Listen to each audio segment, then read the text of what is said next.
Esiet sveicināti šodienas ikdienas tirgus apskatā. Mani sauc Justīns Petinens, esmu admirāls klientu vadītājs un apmācību vadītājs Latvijā.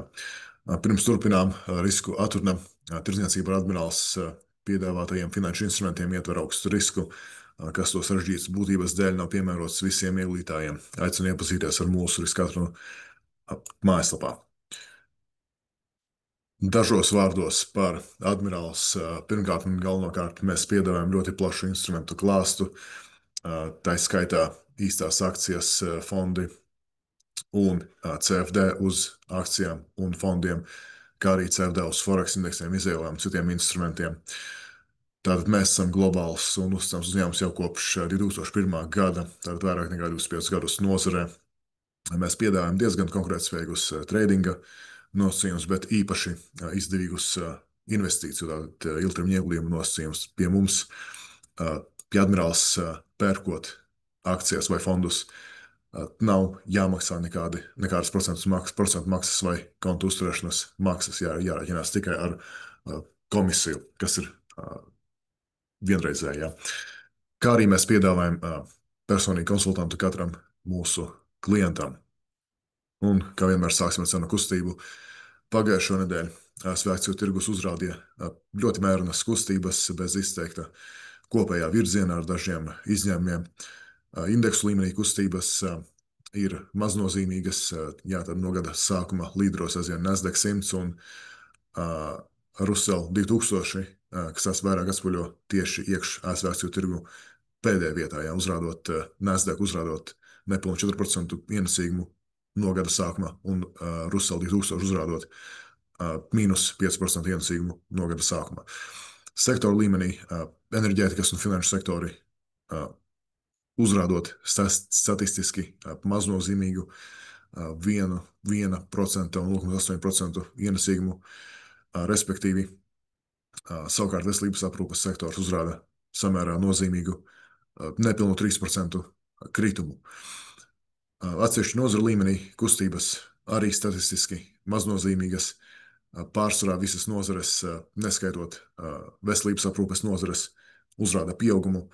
Līderos ir telekomunikāciju, pusvadītāju, kas ir tā saucamie izaugsmes nozares, jeb nozares, kas mazāk korelē ar ekonomisko aktivitāti, un pārsvarā uzrāda izaugsmē, pozitīvu ekonomisko aktivitāti, un arī mazumtirdzniecības nozarē.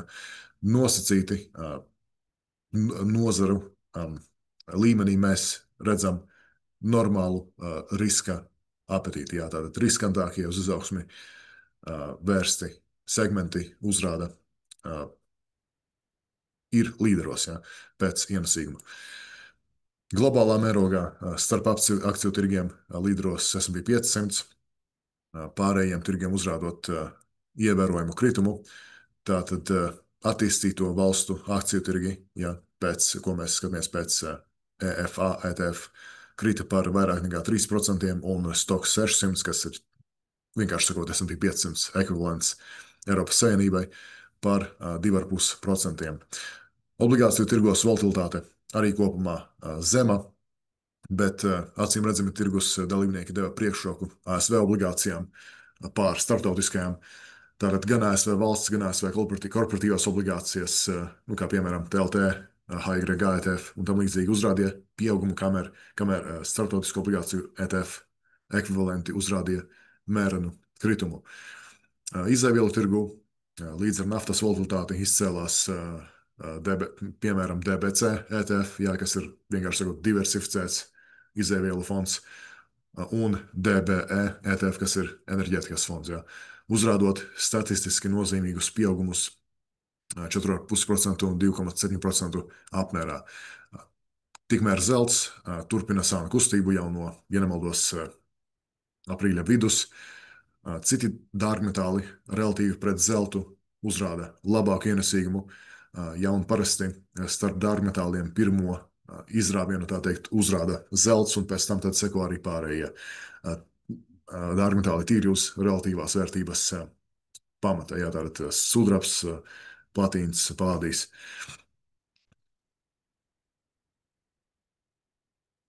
Un pārējot uz vēlreiz OVX indeksu un VIX indeksu, ko mēs skatījāmies pagājušā nedēļā. Tātad, jā, nu vēlreiz atgādinu, ka OVX indeks ir vienkārši sakot ekvivalents VIX indeksam, bet attiecas uz naftas cenām. Tātad OVX indeks parāda gaidāmo svārstīgumu naftas cenās tuvāko 30 dienu laikā, jā, bet gada izteiksmē.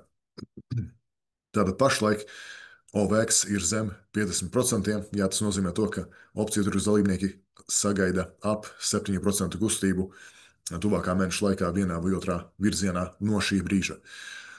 Un, kā redzam, no jūnija virsotnēm tas samazinājās par gandrīz vai 40%, ja nemaldos. Tātad sākotnējā tirgus reakcija uz sāsinājumu starp Izraēlu un Irānu bija novērojama galvenokārt naftas cenās, taču tagad šķiet tirgi vairs nepērk šo ideju, ka konflikts var būt vai nu ilgstošs vai ietekmīgs. Kā arī vērts piebilst, ka galvenā aktualitāte, kas šķietami satrauc tirgus, ir Hormuza šauruma slēgšana, kas galvenokārt ietekmētu Ķīnu, jo Ķīna ir lielākais naftas pircējs tajā reģionā, un, ja nemaldos, ap 25% no Ķīnas naftas iepirkumiem ir atkarīgi no funkcionējoša Hormuza šauruma. Jā. Tagad mēs redzam SPYG un SPYV attiecību, jeb izaugsmes un vērtības akciju relatīvo veiktspēju par pēdējiem 2 gadiem. Tātad īsumā SPYG seko līdzi tā saucamajām growth, jeb izaugsmes akcijām. Tas ir akcijām ar relatīvi lielākiem vērtības koeficientiem un gaidāmu straujāku izaugsmi, bet SPYV seko tā saucamajām vērtības akcijām, jeb akcijām ar zemiem vērtības koeficientiem, jeb pēdiņās lētām akcijām. Ilgtermiņā izaugsmes akcijas uzrāda ievērojami labāku ienesīgumu ar izņēmumu, piemēram, ciklu beigās, tātad ekonomisko ciklu beigās vai korekciju laikā, kad kapitāls rotē no riskantākiem aktīviem uz šķietami drošākiem, tā skaitā no growth uz vērtības akcijām. Un uz doto brīdi šī attiecība šķiet, ka nu pat caurskata vēsturisko virsotni, norādot uz veselīgu riska apetīti ASV akciju tirgu kopumā. Jā. Kā arī varam redzēt, ka pēdējā ievērojamā korekcija šajā attiecībā bija martā, tātad pirms aprīļa paziņojuma, un nākamais nozīmīgais makrofaktors, jeb katalizators, kas varētu ietekmēt šo attiecību, jeb dārgo un lēto akciju relatīvo veiktspēju, jeb šai attiecībai kristies uz leju, varētu būt tarifu jaunumi jūlijā, kad beidzas 90 dienu pauze. Attiecībā uz naftu pagājušās nedēļas nogalē iezīmē būtisku režīma maiņu. Tātad pirmo reizi gadu laikā ASV tieši pievienojās Izrēlai, lai sagrautu Irānas kodolobjektus. Irānas atbilde bija piesardzīga, un šis trauslais pamiera režīms šķiet joprojām turas, bet škrobe jau ir notikusi, un nafta vairs būtībā netiek tirgota pēc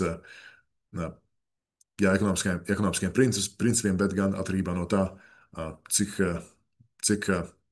liels stress, hauss ir Hormuza šauruma tūmā. Goldman Sachs pašreizējā ģeopolitiskā riska prēmija naftai ir novērtēta, ja nemaldos, 10 līdz 15 dolāru apmērā, kas atspoguļo tirgus gaidas par nozīmīgu iespējamību piegāžu ķēžu pārtraukumam, jeb problēmām. Jā. Eskalācijas scenārijos Goldman Sachs pat prognozē papildu $25 kāpumu cenā, kas nozīmē, ka nafta varētu sasniegt 100 un vairāk dolārus. Un, ja nemaldos, caur Hormuzas šaurumu plūst gandrīz 20% no pasaules naftas apjoma, tāda ilgstoša slēgšana, lai arī maz ticamā uz doto brīdi ievērojami izjauktu tirgus spēju efektīvi novērtēt cenu līmenī.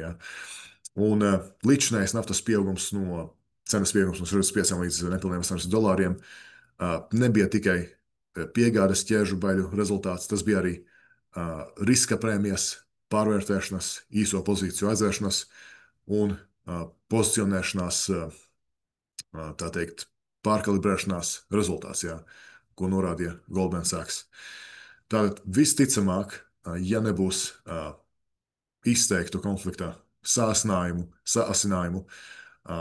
visticamāk nafta kritīs atpakaļ uz ap $60, jā, un iespējams pat arī zemāk, tīpaši ņemot vērā globālo ekonomisko sarukumu globālā mērogā. Jā. Attiecībā uz tarifiem, kā biju vairāk kārt minējis, reakcija uz ziņām, jaunumiem, spekulācijām tirgos, un it īpaši starp finanšu mēdīju ekspertiem un analītiķiem ir pārspīlēta. Kopš Trumpa uzvaras novembrī S&P 500 ir pilnībā atkopies no korekcijas un pat nedaudz uzrādījis nepilnīgi 4% pieaugumu, ja nemaldos, un tūlīt pat jau uzrādīs jaunas virsotnes. Īsumā par iespējamo tarifu ietekmi ilgtermiņā, bez liekām garlaicīgām detaļām, pastāv varbūtība, ka ASV uzvar, ir neto uzvarētājs no tarifiem. Bet tas ir gadījumā, ja tie ir pie pareizā jeb optimālā līmeņa. Tātad situācija, kad tarifi ir pietiekami lieli, lai veicinātu pakāpenisku ražošanas atgriešanu uz ASV, padarot ASV ražotājus konkurētspējīgus un vienlaikus palielinātu ASV valdības ienākumus no uzņēmumu nodokļiem. Ja. Protams, tas ir ļoti voltīvs un politisks jautājums, pilnīgas pārliecības par to nevar būt, un tieši tāpēc mēs skatāmies uz labāko iespējamo rādītāju attiecībā uz to, vai ASV ir gaidāms ekonomiskais uzplaukums vai arī sarukums, un tas rādītājs ir ASV 10 gadu un 2 gadu valsts obligāciju iencīgumu starpība, jeb tas saucamais 10-2 spreads. Tātad šī starpība un arī citu periodu starpības kalpo kā tā saucamais procikliskais indikators, jeb indikators, kurš parāda tirgus dalībnieku ekonomiskās aktivitātes ekspektācijas. Nemaz nerunājot par to, ka tas ir obligāciju tirgus, ja, un nevelti tirgos ir paruna, ka obligāciju tirgus ir gudrāks, ja, un arī tas, ka obligāciju tirgus vienmēr panāk savu. Tātad, kā redzam, kopš Trumpa uzvaras šī starpība, tāda rozā līnija, pieauga no 0,1% līdz 0,5%, norādot uz tirgus dalībnieku ekspektāciju uzlabošanos. Ja. Turklāt 2. aprīļa paziņojuma rezultātā no Trumpa starpība pat pieauga, nevis saruka. Tātad obligāciju tirgus mums skaidri un gaiši saka, šī radikālā, šķietami haotiskā, neloģiskā politika ilgtermiņā ir visticamāk neto pozitīvs ASV ekonomikai. Un viens no iemesliem, kāpēc tā ir tas, ka ASV nedrīkst atgriezties pie iepriekšējā režīma, jeb vienkārši atklātas fiskālās bezatbildības. Lai gan deficīts zem Trumpa turpina un visticamāk turpinās pieaugt, vismaz šķietami kaut kas ilgtermiņā tiek darīts tā labā, no tāda ļoti augsta struktūrālā makro skatpunkta. Un vēl viena lieta, kurai gribēju pieskarties, ir tātad nekustamo īpašumu izsniegto būvatļauju skaits ASV, par ko arī runājām pagājušajā nedēļā.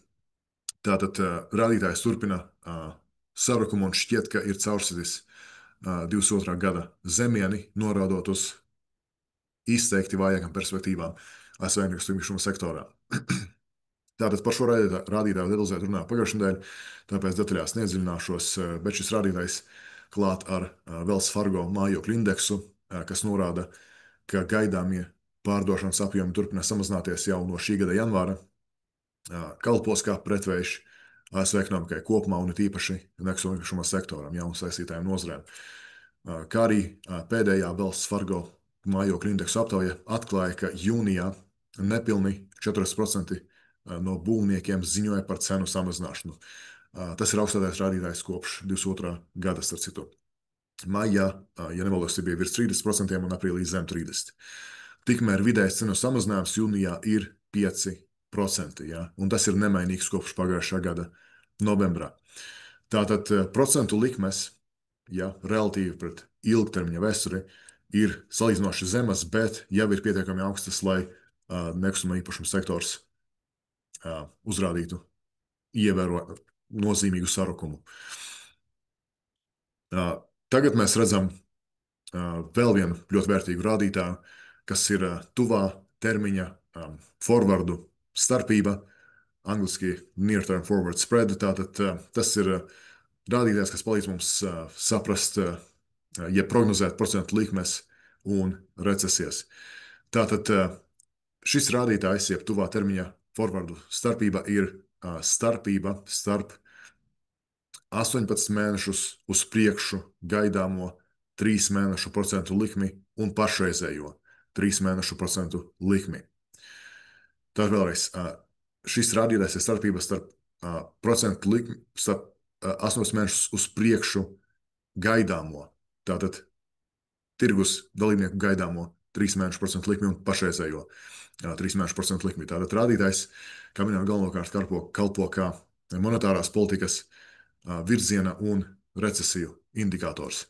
Tad zilā līnija ir parāda tekošo vērtību, bet violetā ir vienkārši dienas dienu vidējais, ja, un peliekies stabili attēlo recesijas. Tātad šis rādītājs mums palīdz prognozēt gan recesijas, gan procentu likmju kritumus un kāpumus, kā minēju.